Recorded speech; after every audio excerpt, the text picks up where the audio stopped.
എല്ലാം അങ്ങേ മഹത്വത്തിനായി, എല്ലാം അങ്ങേ പുകഴ്ചയ്ക്കുമായി തീർന്നിടണമേ പ്രിയനേ.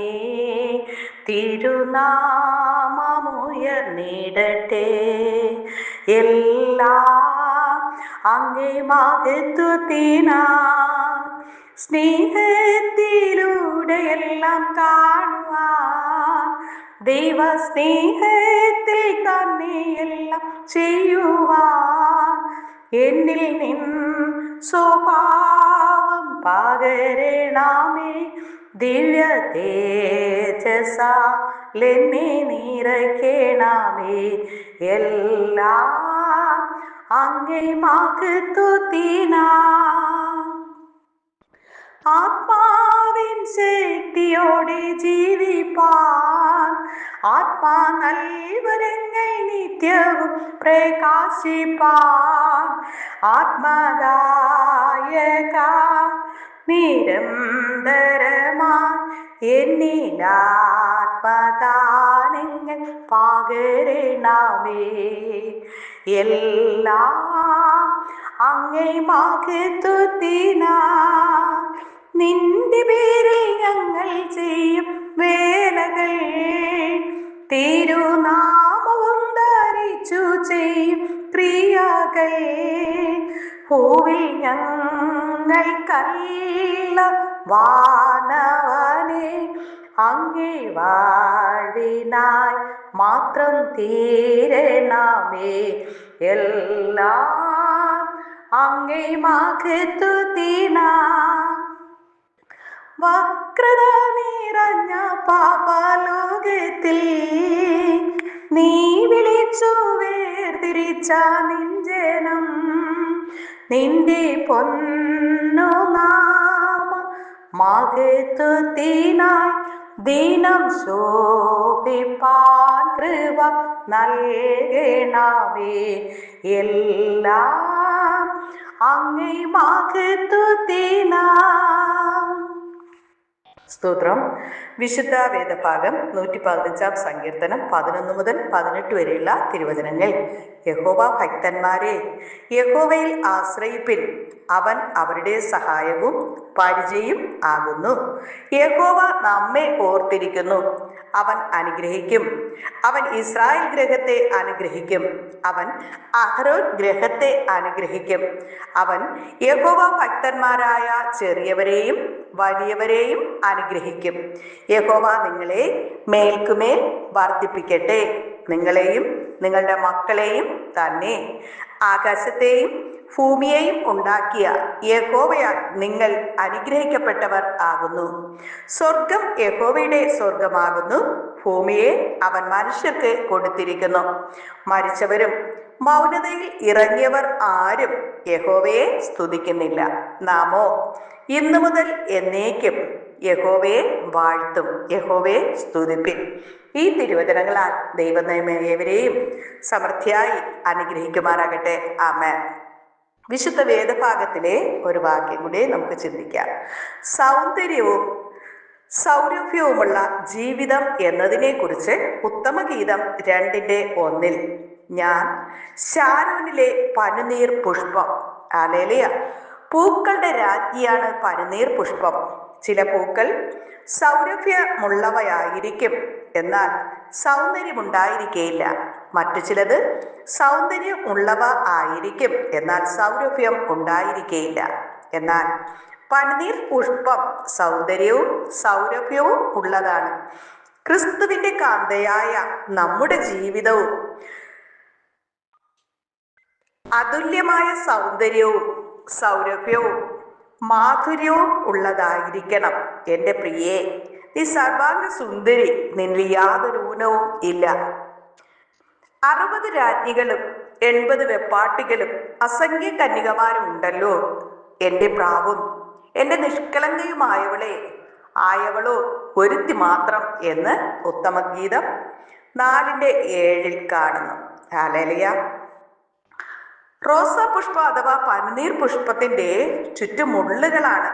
കാറ്റ് വീശുമ്പോൾ റോസാ പുഷ്പത്തിന്റെ മൃദുലമായ ഇതളുകളിൽ മുള്ളു കുത്തുന്നു. എന്നാൽ റോസാ പുഷ്പം പകരം കൊടുക്കുന്നത് എന്താണ്? മാധുര്യമേറിയ സുഗന്ധം. വക്രതയും കോട്ടവുമുള്ള കുത്തുകയും മുറിപ്പെടുത്തുകയും ചെയ്യുന്ന, സ്നേഹിക്കുവാൻ കഴിയാത്ത ജനത്തിന്റെ മധ്യയാണ് ദൈവമക്കളായിരിക്കുന്ന നാം ഓരോരുത്തരും വസിക്കുന്നത്. ക്ഷമിക്കുന്ന സ്നേഹത്തിൻ്റെയും കരുണയുടെയും നറുമണത്താൽ നാം അവരുടെ ജീവിതം സുഗന്ധപൂരിതം ആക്കണം. ഓക്കുമരം 1000 വർഷം വരെ ജീവിക്കുമെങ്കിലും അതിന് യാതൊരു സൗന്ദര്യമോ സൗരഭ്യമോ ഇല്ല. റോസാ പുഷ്പം ചുരുക്കം ചില ദിവസങ്ങൾ മാത്രമേ കാണപ്പെടുന്നുള്ളൂ എങ്കിലും അതിൻ്റെ മനോഹാരിത, സൗരഭ്യം ഹൃദയങ്ങളെ ആനന്ദിപ്പിക്കുന്നതാണ്. നാം എത്ര ദിവസം ജീവിക്കുന്നു എന്നതിനല്ല, നമ്മുടെ ജീവിതം സൗന്ദര്യവും സൗരഭ്യവും ഉള്ളതാണോ എന്നതിനാണ് പ്രാധാന്യം. ക്രിസ്തീയ ജീവിതം ലോകത്തിനെ ക്രിസ്തുവിനെ വെളിപ്പെടുത്തുന്ന ജീവിതമായതിനാൽ അത് വാസ്തവമായും സൗന്ദര്യവും സൗരഭ്യവും ഉള്ള ജീവിതം ആയിരിക്കണം. എല്ലായിടത്തും ഞങ്ങളെ കൊണ്ട് തൻ്റെ പരിജ്ഞാനത്തിന്റെ വാസന വെളിപ്പെടുത്തുകയും ചെയ്യുന്ന ദൈവത്തിന് സ്തോത്രം. ഹല്ലേലൂയ. ഈ അനുഭവം പ്രാപിക്കുവാൻ പ്രിയ ദൈവമക്കളെ, ക്രിസ്തുവിനാൽ നിന്റെ ജീവിതം നിറയപ്പെടട്ടെ. യേശുവിനെ കൂടാതെ നമുക്ക് വിശുദ്ധിയും സൗന്ദര്യവും ഇല്ല. യേശു കർത്താവ് നമ്മിൽ പ്രകാശിക്കട്ടെ. റോസാ പുഷ്പം ഒരിക്കലും പൂമ്പാറ്റയുടെയോ തേനീച്ചയുടെ അടുക്കലേക്ക് പോകേണ്ടതില്ല. അത് ഏത് മൂലയിൽ ആയിരുന്നാലും അതിനെ തേടി ഹല്ലേലൂയ ഇവ വരുന്നു. നാമും റോസാ പുഷ്പത്തെ പോലെ ആയിരുന്നാൽ ദൈവസ്നേഹത്തെ, ക്രിസ്തുവിനെ രുചിച്ചറിയുവാൻ ആത്മാക്കൾ നമുക്ക് ചുറ്റും കൂടും. പ്രിയരെ, ഇന്ന് നിങ്ങൾ സഭയാകുന്ന ദൈവത്തിന്റെ തോട്ടത്തിൽ ഒരു മുള്ളായിരിക്കാം. എന്നിരുന്നാലും നീ മാനസാന്തരപ്പെട്ട് മടങ്ങി വന്നാൽ സുഗന്ധവും തേനും നിറഞ്ഞ ഒരു മനോഹര റോസാ പുഷ്പമായി നിന്നെ മാറ്റുവാൻ നമ്മുടെ കൃപാലുവായ കർത്താവിന് കഴിയും. ആയതിനാൽ ഞങ്ങളെ സഹായിക്കണമേ എന്നുള്ള പ്രാർത്ഥനയോടെ നമുക്ക് ആയിരിക്കാം. പ്രാർത്ഥനയുടെ ശക്തി എന്നതിനെ കുറിച്ച് ദൈവവചനത്തിലൂടെ നമുക്ക് അല്പമായി കൂടി ചിന്തിക്കാം. ദൈവസന്നിധിയിലേക്കുള്ള മടങ്ങിവരവും പുനരുത്ഥാനവും. ഹല്ലേലൂയ.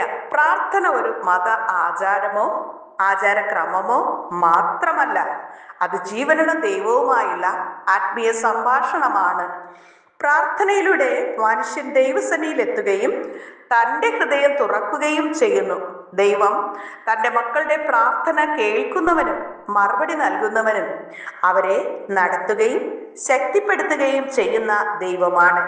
പരിശുദ്ധാത്മാവിന്റെ സഹായത്താൽ ചെയ്യുന്ന പ്രാർത്ഥന ജീവിതത്തിൽ അത്ഭുതകരമായ മാറ്റങ്ങൾ അഥവാ മടങ്ങിവരവ്, പുനരുദ്ധാരണം, ആത്മീയ വളർച്ചയ്ക്ക് വഴി ഒരുക്കുന്നു.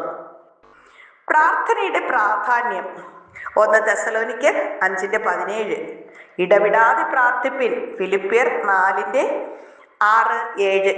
ഒന്നിനെ കുറിച്ചും വിചാരപ്പെടരുത്, സകലത്തിലും പ്രാർത്ഥനയാലും യാചനയാലും സ്തോത്രത്തോടു കൂടെ നിങ്ങളുടെ അപേക്ഷകൾ ദൈവസന്നിധിയിൽ അറിയിക്കുകയത്രേ വേണ്ടത്. എന്നാൽ സകല ബുദ്ധിയെയും കവിയുന്ന ദൈവിക സമാധാനം നിങ്ങളുടെ ഹൃദയങ്ങളെയും ചിന്തകളെയും കാത്തുകൊള്ളും എന്ന് ലൂക്കോസ് 18:1 കാണുന്നു. എപ്പോഴും പ്രാർത്ഥിക്കുകയും മടുത്തുപോകാതിരിക്കുകയും വേണമെന്ന് അവരോട് ഒരു ഉപമ പറഞ്ഞു. യാക്കോബ് 5:16 നീതിമാന്റെ ശ്രദ്ധയോടു കൂടിയ പ്രാർത്ഥന വളരെ ഫലിക്കുന്നു. ഹല്ലേലൂയ, ആമേൻ. അത് വളരെ ശക്തിയുള്ളതാകുന്നു എന്ന് കാണുന്നു. പ്രിയരെ, പ്രാർത്ഥന ദൈവത്തോടുള്ള ബന്ധം ശക്തമാക്കുന്നു. പ്രാർത്ഥന മനുഷ്യനെ മാറ്റുകയും സാഹചര്യങ്ങളെ മാറ്റുവാൻ ദൈവത്തിന് അവസരം നൽകുകയും ചെയ്യുന്നു. ദൈവം പ്രാർത്ഥന കേൾക്കുന്നു എന്നതിന് സങ്കീർത്തനം 65:2 പ്രാർത്ഥന കേൾക്കുന്നവനെ സകല ജഡവും നിന്റെ അടുക്കൽ വരുന്നു എന്ന് കാണുന്നു. 1 യോഹന്നാൻ 5:14-15 അവന്റെ ഇഷ്ടപ്രകാരം നാം അപേക്ഷിച്ചാൽ അവൻ നമ്മെ കേൾക്കുന്നു. ഇരമ്യാവ് 33:3 എന്നെ വിളിച്ചപേക്ഷിക്കാം, ഞാൻ നിനക്ക് ഉത്തരമരുളും. സങ്കീർത്തനം 34:15 യഹോവയുടെ കണ്ണ് നീതിമാന്മാരുടെ മേലും അവന്റെ ചെവി അവരുടെ നിലവിളിയെങ്കിലും ഇരിക്കുന്നു എന്ന് കാണുന്നു. ദൈവം പ്രാർത്ഥനയ്ക്ക് മറുപടി നൽകുന്നു എന്ന് മത്തായി 7:7-8 വാക്യങ്ങളിൽ കാണുന്നു. ചോദിപ്പിൻ, നിങ്ങൾക്ക് ലഭിക്കും; അന്വേഷിപ്പിൻ, കണ്ടെത്തും, നിങ്ങൾക്ക് തുറന്നു കിട്ടും. ഹല്ലേലൂയ. മർക്കോസ് 11:24 പ്രാർത്ഥിക്കുമ്പോൾ നിങ്ങൾ അപേക്ഷിക്കുന്നതൊക്കെ ലഭിച്ചു എന്ന് വിശ്വസിപ്പിൻ. യോഹന്നാൻ 14:13-14 വാക്യങ്ങളിൽ എൻ്റെ നാമത്തിൽ നിങ്ങൾ എന്തെങ്കിലും ചോദിച്ചാൽ ഞാൻ അത് ചെയ്യും. ദൈവപ്രവർത്തികൾ ആരംഭിക്കുന്ന പ്രാർത്ഥന 2 ദിനവൃത്താന്തം 7:14 എൻ്റെ നാമം വിളിക്കപ്പെട്ടിരിക്കുന്ന എൻ്റെ ജനം തങ്ങളെ തന്നെ താഴ്ത്തി പ്രാർത്ഥിച്ച് എൻ്റെ മുഖം അന്വേഷിച്ച് തങ്ങളുടെ ദുർമാർഗങ്ങൾ വിട്ടുമാറിയാൽ ഞാൻ സ്വർഗത്തിൽ നിന്ന് കേട്ട് അവരുടെ ദേശത്തെ സൗഖ്യമാക്കും എന്ന് കാണുന്നു. യോവേൽ പ്രവാചകന്റെ പുസ്തകം 2:12-13 തിരുവചനത്തിൽ പൂർണ്ണ ഹൃദയത്തോടെ എൻ്റെ അടുക്കൽ മടങ്ങി വരുവിൻ എന്ന് കാണുന്നു. അപ്പോസ്തലപ്രവൃത്തികൾ 1:14 അവർ ഏക മനസ്സോടെ പ്രാർത്ഥനയിൽ ഉറ്റിരുന്നു. ഹല്ലേലൂയ. പ്രിയരേ, താഴ്മയുള്ള ഹൃദയം, മാനസാന്തരം, വിശ്വാസം, അനുസരണം, ഏക മനസ്സ് എന്നിവയോടുള്ള പ്രാർത്ഥനയിലൂടെയാണ് ദൈവപ്രവർത്തികൾ ആരംഭിക്കുന്നത്.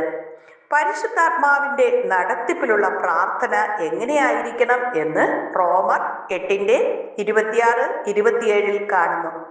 നാം എങ്ങനെ പ്രാർത്ഥിക്കേണ്ടുവെന്ന് അറിയാത്തപ്പോൾ പരിശുദ്ധാത്മാവ് നമുക്ക് വേണ്ടി മധ്യസ്ഥത ചെയ്യുന്നു.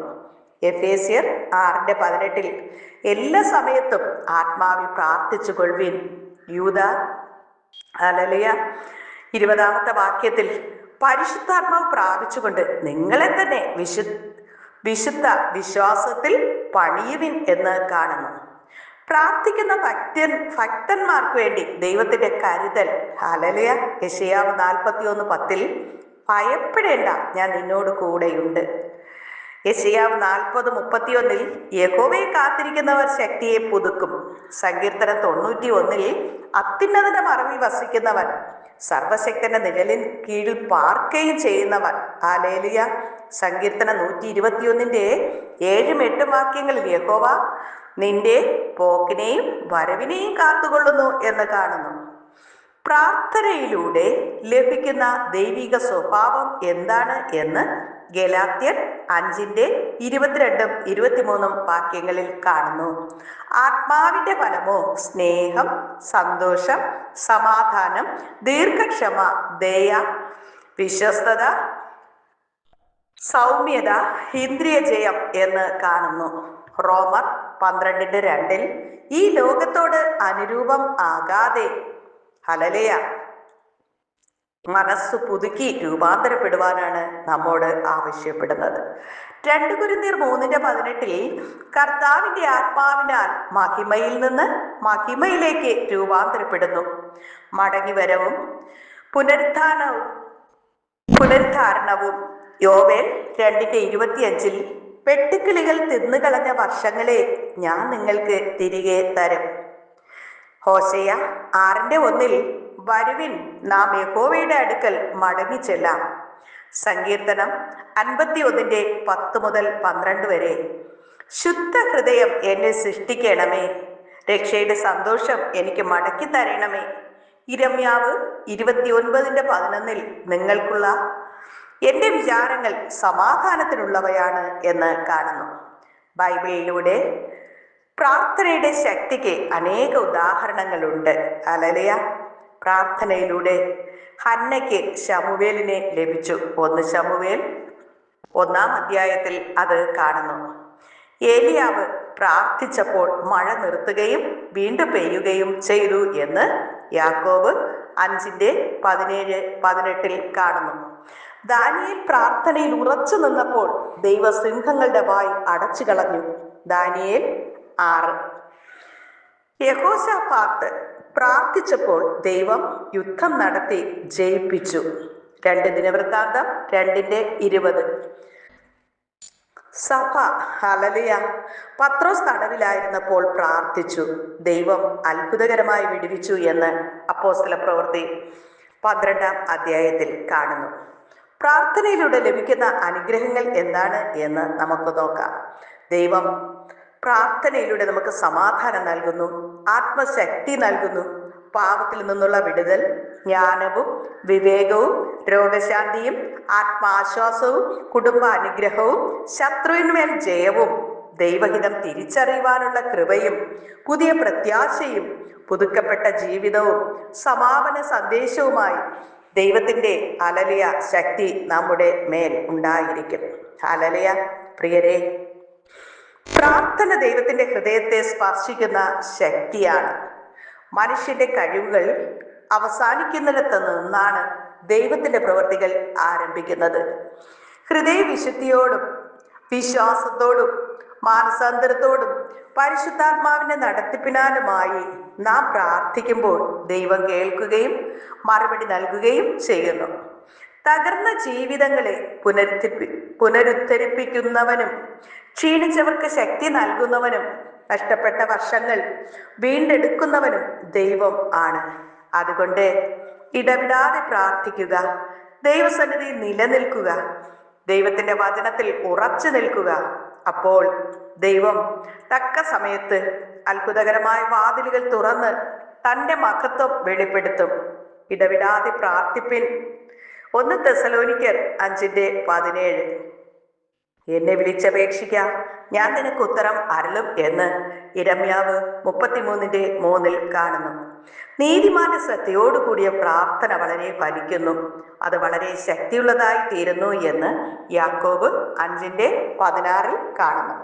ദൈവത്തിൽ ആശ്രയിച്ച് പ്രാർത്ഥനയിൽ സ്ഥിരതയോടെ ജീവിക്കുന്ന ഓരോ വിശ്വാസിയുടെയും ജീവിതത്തിൽ മടങ്ങിവരവും പുനരുദ്ധാരണവും ആത്മീയ ഉണർവും ദൈവമഹത്വവും നിശ്ചയമായി വെളിപ്പെട്ട് വരും.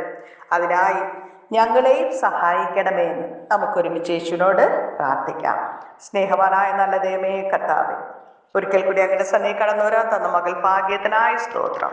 അങ്ങ് ചെയ്ത സകല നന്മകൾക്ക് നന്ദി പറയുന്ന കർത്താവ്, ആയുസിന്റെ ഒരു ദിനം കൂടി നീട്ടിത്തന്ന കൃപയ്ക്ക് നന്ദി പറയുന്നു. തുടർന്ന് ദൈവസാന്നിധ്യത്തിലായിരിക്കാൻ സഹായിക്കും.